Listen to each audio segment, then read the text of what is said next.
contrário, para consertar e para curar. A palavra de Deus, nela estão contidos mandamentos, histórias tremendas e maravilhosas, histórias que nós contamos todas as noites de reunião, quando a igreja se reúne. Quem está me ouvindo, diga amém. Preste atenção. Vocês escutam histórias de mandamentos e tantas coisas gloriosas que o Senhor coloca no nosso coração através da palavra. Existem nomes e pessoas aí que talvez você conheça mais do que da sua família, do que gente da sua família. É uma coisa, quem lembra do nome do seu bisavô aqui? Você lembra? Seu bispo, você consegue lembrar? E seu tata? Rapaz, você tem uma árvore genealógica que você consegue lembrar, mas eu acho que você é um 100. Geralmente não é assim. Geralmente nós não lembramos, mas quer ver uma outra coisa? Você lembra qual é o nome do pai de Isaac? Você sabe qual é? Consegue dizer qual é? O pai de Isaac é Abraão. Jacó é filho de Isaac. Você lembra o nome do rapaz que Jesus chegou na tumba dele depois de 4 dias de morto e falou o nome dele e falou: vem para fora? Você sabe qual é o nome do homem que teve a sua filha depois de muito doente morrer e Jesus entra na casa dele e ressuscita a menina? Você sabe qual é o nome dele? Você conhece mais gente da Bíblia do que da sua família, isso é verdade. Mas por que isso, pastor? Porque essas pessoas de alguma maneira marcaram. Existem pessoas que você ouve falar até hoje que viveram há 4, 5 mil anos atrás, mas que eles marcaram a história de uma tal maneira que hoje ainda vale a pena falar da história deles. Não porque eles eram super-homens ou super-mulheres, mas simplesmente porque eles resolveram acreditar no Deus que é poderoso. Quando você lê sobre José, é como se Deus pegasse um espelho e colocasse na sua frente, falasse assim: olha para ele é você. Ele é um menino que nasceu, apesar de ter nascido num lugar bem distante de nós, mas o nome é tão comum aos brasileiros. José é o Zé. Ele é filho mais novo, ou pelo menos aqui ele ainda é o mais novo da casa do seu pai. Ele é filho da mulher que Jacó amava, e ele nasceu dentro de uma casa onde a instabilidade emocional era muito grande. Apesar de Jacó ter tido um encontro com Deus em Peniel, apesar de ele ter mudado muita coisa na vida dele, mas Jacó fez algumas escolhas, e tudo que o homem planta e colhe, e algumas escolhas que ele fez dentro da família dele. Ele escolheu ter 2 mulheres, e depois posteriormente ter 2 concubinas, então teve filhos com essas mulheres. Tudo que acontecia dentro da casa dele, não em relação a ele com Deus, mas em relação à família dele, era de disputa o tempo todo. Os filhos disputavam, as mulheres disputavam. Pega bem que você vai ver. Você pensa que você sabe tudo, mas na verdade você não sabe nada. A vida vai te ensinar muita coisa. Vai te ensinar, você tem muita coisa para aprender com aqueles que têm cabelos brancos. Tem muita coisa para aprender. Eles podem ser até analfabetos espirituais, mas eles têm diploma da vida, e você tem que aprender muita coisa. Muita coisa mesmo. Então José sonha de novo. Se na primeira vez que o livro fechou, ele não aprendeu a lição. Você tem que entender que tudo que Deus revela para você, Ele revelou para você, Ele revelou para o outro. Se você tem que contar para alguém, conta para aqueles que são seu esteio, para aqueles que são base espiritual para você, para aqueles que vão orar por você, para aqueles que vão sonhar contigo. Você não tem que sair pegando a sua vida e colocando no Facebook, rede social, grupinho de sei lá de quê. Porque o que Deus revelou para você, revelou para você. Se tivesse revelado para os outros, tinha revelado para o outro, mas revelou para você. Então se revelou para você, conta para quem vai orar contigo, para quem vai sonhar com você. Caso contrário, querido, cala a boca, porque é melhor, você vai ganhar mais. Quando José é lançado no poço ele não tem como gritar para Jacó. Ele pode até ter gritado, mas Jacó não pode ouvir. Ele não tem como gritar para os irmãos, ele pode até ter gritado, mas os irmãos que jogaram ele lá. Ele só pode falar com uma pessoa, ele só pode direcionar o olhar dele para um lugar, ele só pode olhar para cima, ele não tem como olhar para o lado, ele não tem como olhar para baixo. Toda vez que você jogar no poço, só dá para olhar para cima. E Deus às vezes ele permite isso, para que você dependa totalmente dele. Aleluia!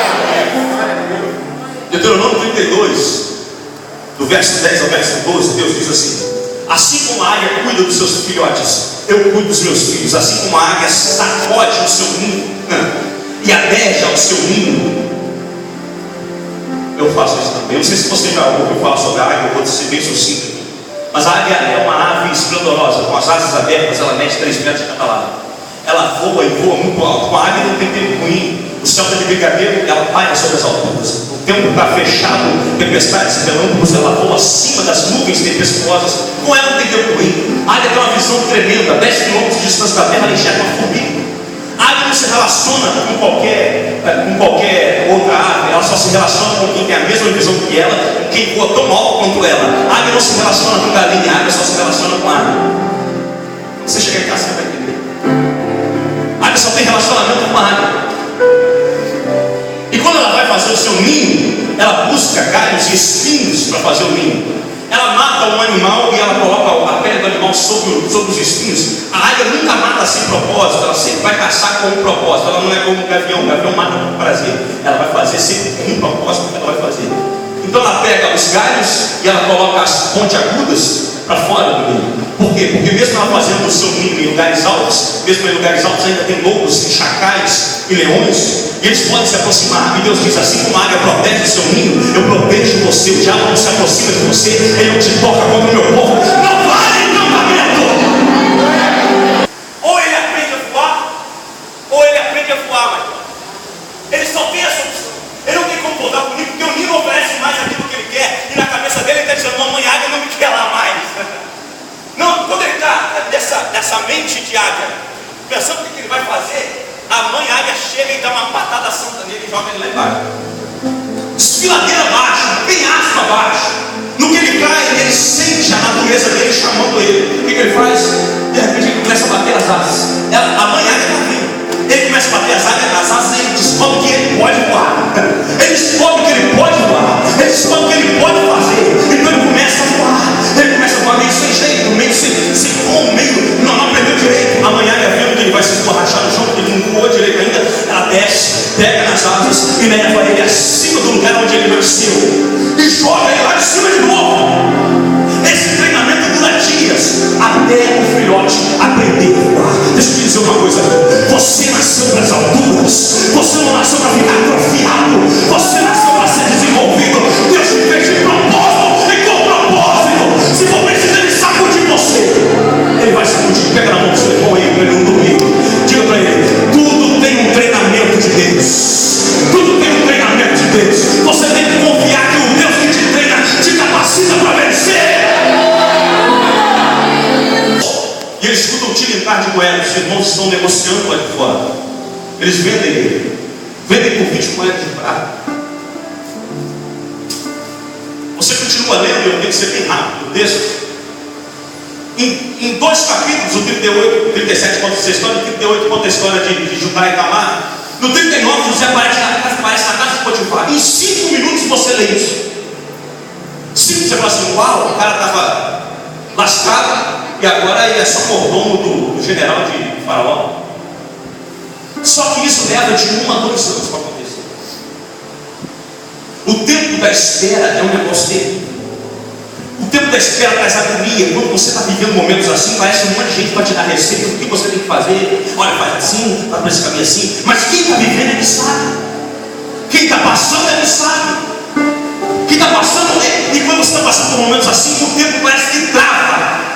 Ele para, você se sente estagnado, você não consegue sair do lugar. Tudo que você vê na sua frente é deserto. José foi arrastado pelo deserto. José passou fome, ele passou frio, ele apanhou. Ele passou de mercado em mercado sendo vendido para lá e para cá. E de repente aparece todo bonito na casa de Potifar e você fala assim: uau, deu certo. O médico está comigo, está com aquilo, tem que ir para a sessão buscar ele. Fala um monte. Mas só dá para fazer uma coisa na sala de espera. Na sala de espera só dá para esperar. Não dá para fazer outra coisa. Você sabia que Deus tem essa sala?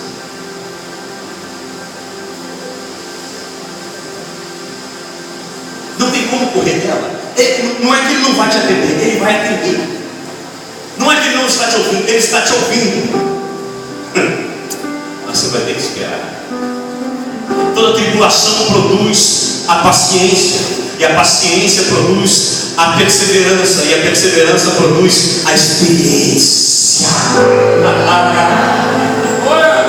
Para o mundo você tem que ter diploma, para Deus você tem cicatrizes das experiências que você teve no decorrer da vida, e as cicatrizes provam que você passou por coisas terríveis e que você venceu, e que você permaneceu assentado à destra do trono de Deus. Tem um que tem pelo menos 3 cicatrizes. Tem cicatriz na mão direita e na mão esquerda e nos pés, que prova que ele venceu.